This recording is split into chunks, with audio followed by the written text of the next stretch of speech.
पहले तो चर था पहले चर में और अचर था, है ना। ये शब्द आया था कल, और क्या आया था, रिवीजन कर रहे हैं, ठीक है ना। व्यंजक है,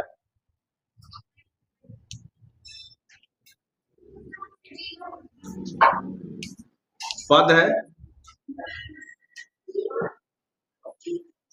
और क्या है, गुणांक। यही निकल पड़े थे हम लोग प्रश्नावली 9.1 में। सबसे पहले इधर ध्यान दो, सबसे पहले देखो चर, जिसके मान में परिवर्तन होता है, वैल्यू में परिवर्तन होता है, हम लोग क्या कहते हैं, चर कहते हैं। चर में क्या आता है, अंग्रेजी वर्णमाला ए से लेके जेड तक, यही ना है, क्लियर हो गया। और अचर में क्या है, संख्या है, क्या है, संख्या, एक से लेके इन्फिनाइट तक, यही ना है, कल हम लोग यही पढ़े थे। व्यंजक में क्या है, अंग्रेजी वर्णमाला और अंक गणित की जो संख्या है उसको दोनों मिला के हम उसका उपयोग करते हैं अलजेब्रा में, बीजगणित में। अब जैसे कि कल क्या बताए थे, एक अंग्रेजी वर्णमाला का अक्षर क्या है, एक्स है, और एक बताए थे संख्या 3, ये क्या हो गया, अलजेब्राइक एक्सप्रेशन हो गया। अब इसमें एक और ये दो, ये क्या है, पद है, एक पद है और ये दो पद है, तो इसमें कितना पद हुआ, दो पद, इसलिए हम इसको क्या बोलते हैं, द्विपद। क्या बोलते हैं, द्विपद। अगर एक्स स्क्वायर प्लस 5x और प्लस 9 रहेगा तो क्या बोलेंगे इसको,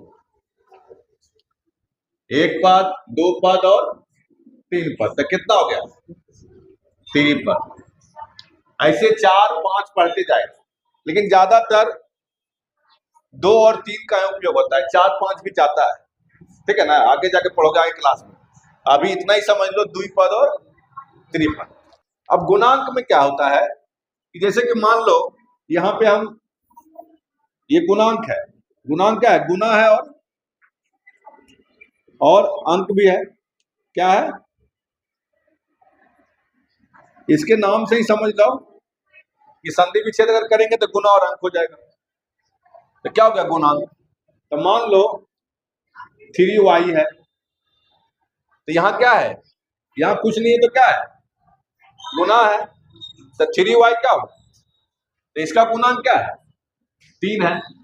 अगर हम यहाँ पे 5x लिखते हैं तो इसका गुणांक कितना होगा, 5x होगा, इसका गुणांक कितना है, 5। अगर हम यहाँ 7 लिखेंगे तो कितना होगा, 7 होगा। अगर हम 10a लिखते हैं तो इसका गुणांक कितना होगा, 10a लिखते हैं, इसका गुणांक कितना होगा, हाँ 10 होगा ना रे। जो अंग्रेजी वर्णमाला के अक्षर के जो आगे संख्या रहेगा वही गुणांक कहलाएगा, ठीक है ना, क्लियर, समझ में आ गया। तो ये अलजेब्रा के एक्सप्रेशन में यूज होने वाला टर्म है, पद है ना, ये चर, अचर, व्यंजक, पद, गुणांक, ये सब जानना जरूरी है। प्रश्न संख्या 1 का सी नंबर, हम लोग बी तक कल पढ़ रहे थे, कल बी तक पढ़े थे ना। तो इसमें एक एक्स स्क्वायर है और वाई स्क्वायर को क्या करना है, जोड़ना है, ठीक है ना। ये एक्स स्क्वायर अलग पद है और ये वाई स्क्वायर अलग पद है, दोनों को जोड़ना है। तो दो ही पद है तो क्या करेंगे, सीधा एक्स स्क्वायर और जोड़ वाई स्क्वायर कर देंगे, समझ गए। इसको ऐसे भी लिख सकते हैं, एक्स स्क्वायर और जोड़ वाई स्क्वायर, तो एक्स स्क्वायर और जोड़ वाई, जैसे लिखना चाहते हैं ऐसे लिखना चाहते हैं तो ठीक है, ऐसे भी लिखना चाहते हैं तो ऐसे भी लिख सकते हैं। 7x है, कॉमा है, और कितना है, 8x है, इसको जोड़ेंगे।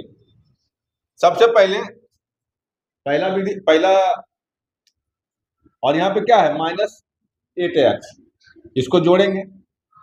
ध्यान रखना है कि अगर इसके आगे माइनस, प्लस और माइनस है तो क्या हो जाएगा, माइनस हो जाएगा, ठीक है, क्योंकि हम यहाँ पे चिन्ह है, प्लस और माइनस दोनों चिन्ह होगा, क्योंकि -8 पहले से है, हम इसको क्या कर रहे हैं, जोड़ रहे हैं, तो इसको कोष्टक में रखेंगे, क्या रखेंगे, कोष्टक में, छोटी ब्रैकेट में रखे। अब क्या है, यहाँ पे ब्रैकेट जैसे ही डालें तो यहाँ पे क्या हो गया, गुना हो गया। अब क्या होगा, प्लस और माइनस क्या हो जाएगा, तो क्या लिखेंगे, 7x माइनस 8x।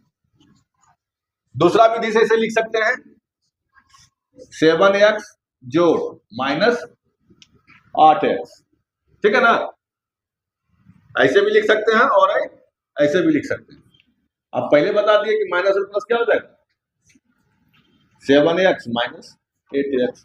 दोनों स्थिति में सेम ही आना चाहिए, अलग नहीं होना चाहिए। कभी कभी यहाँ पे लोग क्या करेंगे, माइनस को छोड़ देंगे, ठीक है ना, तो वहां पे गलत हो जाएगा।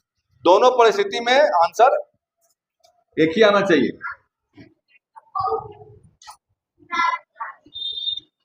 Eight A minus 2a 7a comma 2b। अभी देखो इसमें अलग अलग चार है,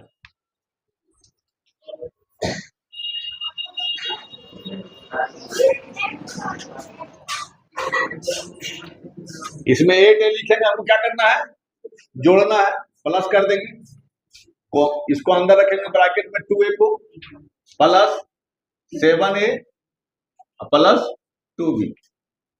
धीरे धीरे एडवांस में जा रहे हैं। अब यहाँ पे प्लस और माइनस है तो क्या होगा, माइनस,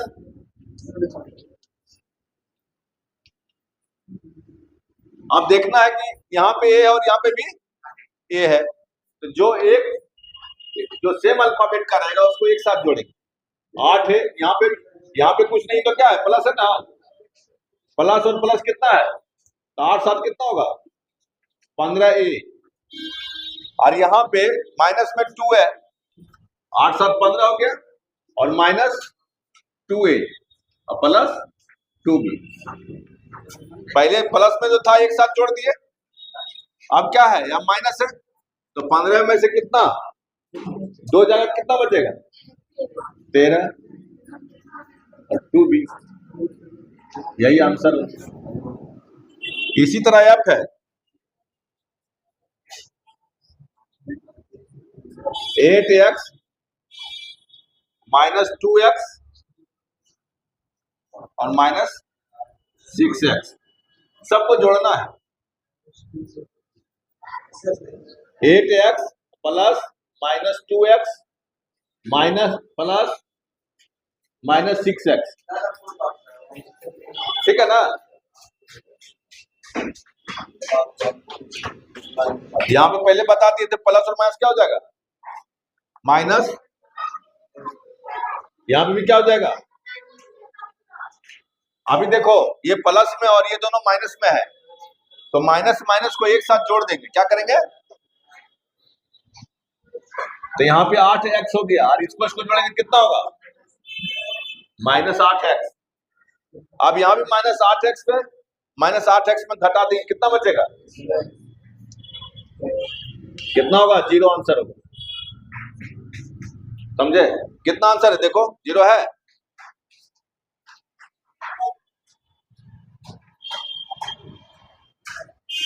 टू 2.3x और 1.7x, इसमें कुछ नहीं है, सिर्फ दशमलव का खेल है ना। 2.3x प्लस 1.7x,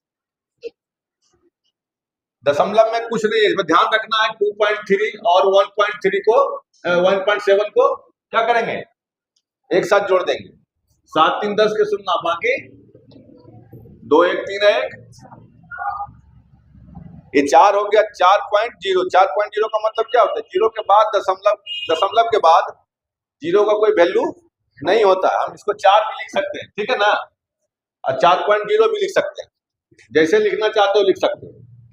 तो कितना हो गया 4.0x, सीधा लिख सकते हैं 4x। समझ गए कितना आंसर है? 4x है ना। हम लोग क्या कहें, भिन्न के जैसा जोड़ होता है उसे जोड़ते हैं, उसे जोड़ेंगे 2/3x जोड़ 1/3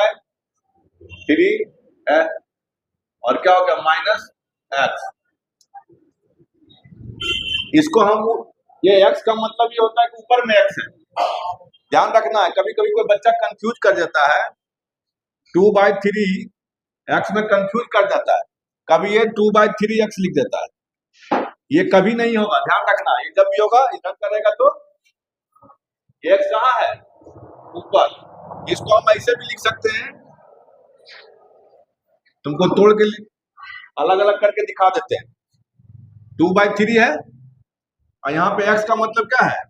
गुना है x।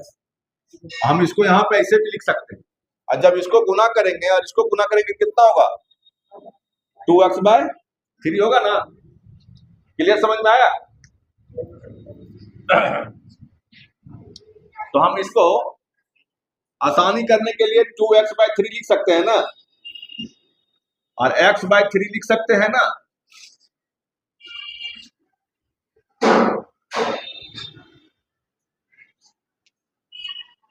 और -x लिख सकते हैं। अब कोई भी संख्या के नीचे अगर कुछ नहीं रहता है तो हम क्या हमेशा मान के चलते हैं, क्या रहता है वहां पे? एक रहता है। भिन्न का जोड़ में अगर बेस में अगर समान संख्या रहता है तो उसका लघुत्तम कितना होता है? उतना ही होता है। तो 3 है जिसका लघुत्तम कितना होगा? 3। नीचे से क्या करते हैं? भाग देते हैं और ऊपर से गुना करते हैं। 3 में 3 से भाग देंगे कितना लगेगा? 1 से ऊपर गुना करेंगे तो कितना होगा? उतना ही होगा। यानी 2x जोड़ का साइन है तो जोड़ लिखेंगे, फिर 3 से 3 में भाग देंगे कितना होगा? 1 से ऊपर से गुना करेंगे तो कितना होगा? x। अब यहाँ पे कुछ नहीं है तो क्या है? 1 है। अब 1 से 3 में भाग देंगे कितना भाग लगेगा? 3 बार भाग लगेगा। तो 3 जो है और नीचे से भाग और ऊपर से गुना, तो 3 बार भाग लगा तो 3 से गुना हो जाएगा, तो -3x हो गया। अब क्या करेंगे? जोड़ को जोड़ करेंगे, घटाव को घटाव करेंगे, तो 3x और -3x बाय 3, तो 0 minus minus minus plus cancel, कितना बचेगा? 0/3 यानी 0। देखो आंसर कितना 0 है। तो हम लोग आज कल से लेके आज तक में बीजगणित का बीजीय एक्सप्रेशन का कॉन्सेप्ट समझे और साथ में उसका जोड़ कैसे करते हैं वो समझे। कल हम लोग घटाव सीखे, जैसे जोड़ होता है बस वैसे घटाव करते हैं, बस से भिन्न का घटाव जैसे करते हैं या जोड़ते हैं वही करना, ठीक है ना। जैसे हम लोग जोड़ घटाव सीखते हैं बस वैसे ही करना, कुछ अलग से नहीं है। फिर आगे थोड़ा सा धीरे धीरे एडवांस होते जाएगा, ठीक है ना।